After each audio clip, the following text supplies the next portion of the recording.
An overgrown tomb.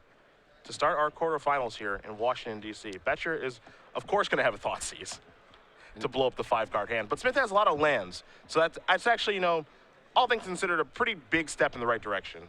Yeah, it is. I mean, losing the Courser there is definitely painful, but he does have his colors. We see him draw Mizium Mortars, and, he doesn't have the triple red or whatever, but basically anything he draws, he's going to be able to cast. So yeah, he's going to fire that off, get the pack red off of the table. Had it. Yeah, I mean, look, he's got lands, so he can play whatever spells he draws, and you got to be pretty happy about that, honestly. I mean, he could rip off his Xenagos next turn, cast that, cause a little bit of trouble. Boettcher has to take the turn off to play an Underworld Connection, so this is a big draw there for Smith.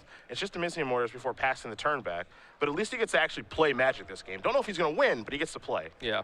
One of the toughest things with this Black Devotion deck is you can Thoughtseize, whatever, right? But you can't stop the top of their deck. Yeah. And I think that's part of the reason why Jared does have the blue splash, where it's almost certainly the least popular of the splashes, right? But something like Negate just goes a long way to stopping them from drawing a Sphinx's Revelation or a Nissa off the top. Mortar's going to take care of that Night Veil Spectre. You saw Boettcher take 2 from the Watery Grave. He's down to 15 right now. 2 from the Thoughtseize, 2 from the Grave, 1 from a Connections activations. He's looking at Connections in his hand right now. He also has a Desecration Demon. He's going to go with that. Doesn't have a land to play. Smith draws his card. It's a copy of Golgari Charm, so he's going to use that to get Connections off the table. But he will be taking 6 to the face in just a moment, as Boettcher does draw a copy of Hero's Downfall. He's going to serve in for 6 here. Smith will go down to 14. There's a backup Connections before passing the turn back. Smith draws his card. I think a slight misstep from Jared there. You should probably connect main phase to try and draw a land. Yeah, I was a little surprised by that, especially if he draws a Temple for the turn. Yeah, exactly. Didn't get a great look at what he drew. And it looks like it may have been a land. Yeah, it looks like it was a swamp. So in for 6 he does come. Boettcher going to play a Gray Merchant. It's going to be a drain for 6. Smith's going to go down to 2. Boettcher back up to a healthy 20. A Xenagos is what Smith has drawn for the turn. But that's a little late to the party. He will deploy this.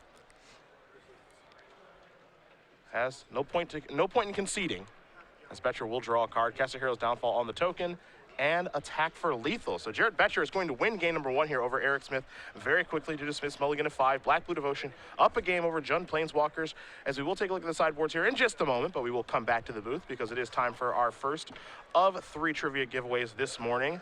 I've got the rules. Jerry's got the first question. Now, of course, the rule's pretty simple here. Get your Twitters open. Hashtag SCG Premium. Make sure you are following at SCG Live. He'll ask you a question for 3 months. You will use that necessary hashtag with, again, hashtag of SCG Premium. And we will announce the winner at the conclusion of our quarterfinal round. And don't forget that all trivia giveaways here, anything given away, is at the sole discretion of Star City Games Live. Nothing is affiliated with Twitch.tv as far as our giveaways are concerned, though we do thank them for letting us broadcast on their network because we really couldn't do it without them. And this is awesome. It is a lot of fun. Yeah. Fire away a question that's not too tough. Okay. So what split card is in Jared Boettcher's main deck? Oh, okay. I will say that it is a very underappreciated card. Hasn't seen a lot of play. Has not. Not sure Jared's why. bringing it back. Didn't have it 2 weeks ago. Has it this week, though. Yeah. Maybe he forgot it existed. I think a lot of people forgot it existed since he's no play. Right. If you can name that split card that Jared is playing one of, again, hashtag SCG Premium.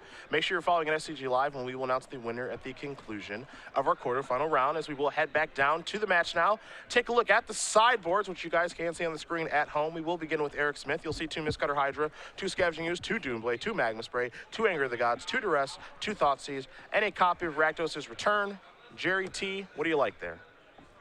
From Erik? From Erik's side against Jared. Well, last time we saw him bring in the 2 Scavenging Oozes, and those were pretty good. Those weren't bad, actually. And we've also seen some players bring in the discards, some not, as far as like Duress and Thoughtseize are concerned. I definitely like Rakdos' Return, just because you have the acceleration to make it really powerful, and just using it as like a super Blightning on, turns 4, 5, 6, somewhere in there to kind of clear out the Black Devotion player's hand can be really powerful. So some combination of Ooze, the Rakdos' Return, maybe the 2 Thoughtseizes. On Boettcher's side, you do see the 3 Lifebane Zombies, an Ocean Thief, an Underworld Connections, 3 Doomblades, 2 Negates, 2 Erebos, God of the Dead, and 3 copies of Duress.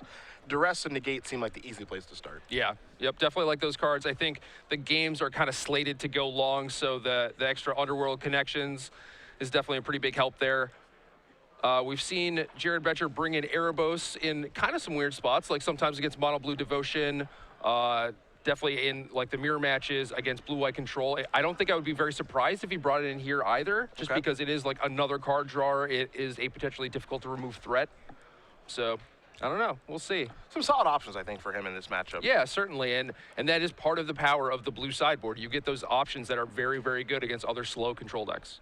Quick updates for you guys. Our backup match, Christopher Kemple versus Seth Manfield. Kemple is up a game again. No surprise there. I do think his game 1 matchup is like pretty good. If I threw a percentage on it, I feel like it'd be like 60, maybe 65. I think we saw Seth bring in 11 cards. Yeah, he brings in Rams. We saw him bring in Archangel Thing for game number 2. I know that Flock didn't do that against Sperling at the Pro Tour, but Seth is doing that. Seth has like some number of dispels. He's got a lot of options to bring in. So I think things get really tough for Christopher. In the sideboard games, it's very important for him to win game number 1, which he did do. And then our number 1 overall seed, Daniel Snow with green-white aggro, currently up a game over Christopher Calhoun playing Mono Black Devotion. You know, Snow feels like that's a good matchup, and he's currently up a game. Yeah, and he said that's the reason he's playing the deck. He has a shot against Mono Black. And he has actually the opportunity, if he wins that match, he'll play against either Steve Rubin playing Black-Blue Devotion, so a Black Devotion matchup again, or Jun Planeswalkers, which is kind of like playing against a Black Devotion matchup. Yeah, kind of. But yeah, he is slated to potentially play against all 3 Black Devotion decks on his way to winning the trophy.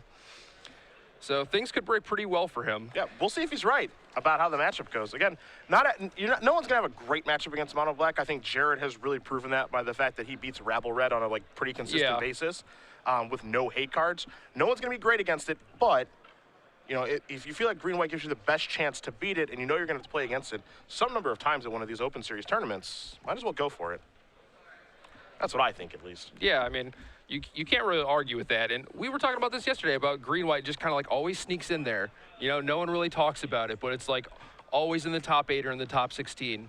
Oh, I expect when people look at the results of this tournament, whatever happens, you know, if green-white wins the tournament, whatever, you know, I expect to see people clicking on, you know, oh, let's take a look at the Jun Planeswalkers list, and let's take a look at the Burn list that made top 8, and oh, green-white made top 8? Okay, whatever, I'm used to that. And then, you know, just go through the other results. Yeah, and then like the Black Devotion decks, oh, we've seen those already. Yeah, don't really need to look at those, you know, pretty used to those. Maybe there's a different card here or there. Is Jared still have the Notion Thief? The answer is yes in the sideboard.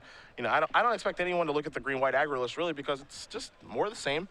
Nothing crazy going on there, but the deck just wins. Yeah, I mean, Snow's list is pretty interesting, right? He does have, like, the Call of the Conclaves.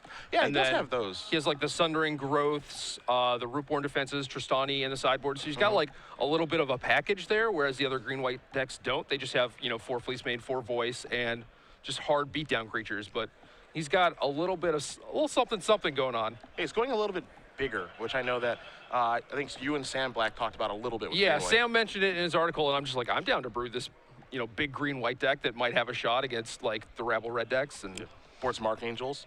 Yeah, something like that. Maybe you just play Elvish Mystic instead of, I wouldn't want to cut Experiment 1 because that card's awesome, but I don't know. Some sort of Mystics and, like, a bigger package. Smith will be on the play here for game number 2 as Boettcher did win game number 1 quite easily due to Smith's mulligan to 5. Desecration Demon cleaning up shop very, very fast. I still think it's a close matchup, even though both players have really good cards to sideboard in. You know, both have a lot of discard after sideboard. Boettcher's going to have access to those negates. He's got card drawing and underworld connections.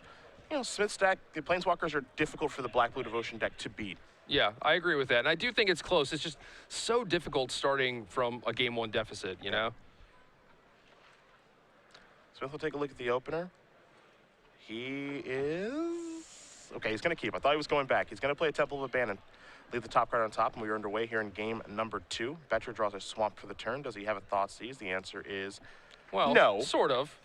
But a Duress will do just fine. Going to take the Mortars. And we talked about the fact that we saw Smith have Scavenging Ooze earlier yesterday. Yeah. And he's got it again in this match. Both of them in his hand, and then a couple of lands to operate with. Again, he kept the card on top with his Temple, so we're going to find out what that is in just a moment. And it's a copy of Dreadbore, so just a backup removal spell. Yeah, could probably sense that his Mortars was going to fall victim to a discard spell, what with Jared having 8 copies after sideboard. Pack Rat shows up to the party, but Smith does have the answer. He'll start by attacking for 2. What this means is he doesn't have a land that comes into play untapped, as he could just, you know, Dreadbore that, play a green mana, and then remove the Scavenging Ooze. But he will play a Temple of Abandon. Look at the top card.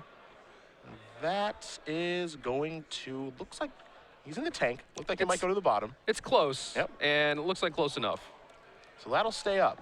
Oh, wow. It's a pretty big draw. Lifebane Zombie's going to get the ooze. Now, Smith doesn't have a lot of hits, especially, Lifebane Zombie is going to come after Courser on the draw, but being able to catch a Scavenging Ooze there is a pretty big deal. Yeah, it is for sure. And that was a card that we didn't even necessarily think that he would bring in. It's just like, it's so weak to Chandra Pyromaster, and being on the draw there, it's very unlikely that you get to hit something. But I guess if Jared is the one putting pressure on him, playing things like Pack Rat, forcing Erik to tap out to play removal spells and not his green creatures, then it ends up being really good. The Thoughtseize here from Smith. He's looking at a Hero's Downfall, negate, a copy of Far and Away, and a Duress. He will take that Hero's Downfall, play a Temple of Malice, do a little scry action here. Looks like he may leave that card on top, or at least, again, he's thinking about it, as you do see it kind of off to the side there. The last card in his hand is a copy of Temple of Abandon. And that is going to stay on top. Now here comes the Ooze. Time to remove a card. Going to take care of the Pack Rat. It's an attack for 3. Boettcher, no interest in blocking, as he does have a removal spell at the ready for the Ooze. Boettcher will draw a Mutavault for the turn. Again, no blue mana for that negate just yet. So here comes the Lifebane Zombie. Smith is going to go down to 14. This will be an away. Take care of the Scavenging Ooze. Pass the turn back, not going to cast a Duress. Dreadbore is drawn off the top. Top card's going to go to the bottom from the Temple. And there goes the Lifebane Zombie. Now this is where things get scary if you're Smith, because a Desecration Demon is a disaster now. Yeah, it is. And even something as simple as Jared drawing a Sign in Blood there is pretty bad for Erik, because he's on empty. Yep. He's living off the top. He knows that Jared has a negate, just needs to find a blue mana source, of which he only has 7. So not too many, but he also has a Mutavault, and then just like Sign in Blood just gives him a lot of gas to work with. Stomping Ground comes in and play tapped. Boettcher did draw a copy of Nightveil Spectre off that Sign in Blood. He will deploy that. Fire with the Mutavault. Smith's going to go down to 10. Smith needs a card like Nissa, like right now, to turn this game around. Yeah, but even then, Nissa's not really safe because Jared has all the creatures in play.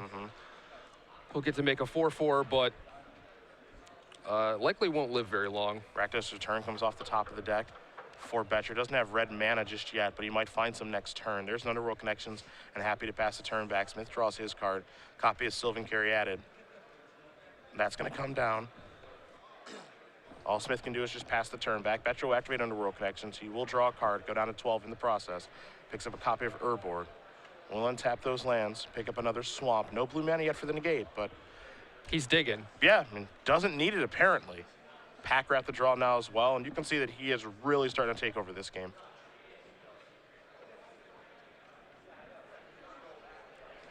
Yeah, it's just tough for Erik. Like, the victim of several Duresses and Thoughtseizes, he was able to kind of fight against that with some Temples, right? Get his scry on and kind of control his draws and everything, but it just wasn't enough. Like once he ran out of scries, just a bunch of lands came off the top, and yeah, now Jared is just in firm control. Pack Rat comes down. Smith's going to play the Urborg before passing the turn back. Boettcher will activate Pack Rat, discarding that negate that he can't cast. And it looks like we're going to see a lethal attacker in just a moment. You can see Smith kind of gripping that card, knowing that it's just about over here. Going to fire at Mutavaults, get into the red zone and extend the hand. Jared Boettcher going to win this match over Erik Smith, 2-0. Black-Blue Devotion moving on to the semifinals. Boettcher will play the winner of Kemple versus Manfield, which is where we'll be heading in just a moment. Again, Kemple up a game there with Burn over Manfield, playing blue-white control. So again, congratulations to Jared Boettcher, the reigning Rookie of the Year, number 7 on our Open Series leaderboard here for season number 3. And again, he's pretty far behind Joe Lissette, but he's really good at not losing. Yeah, number 7, but also moving up. Yeah.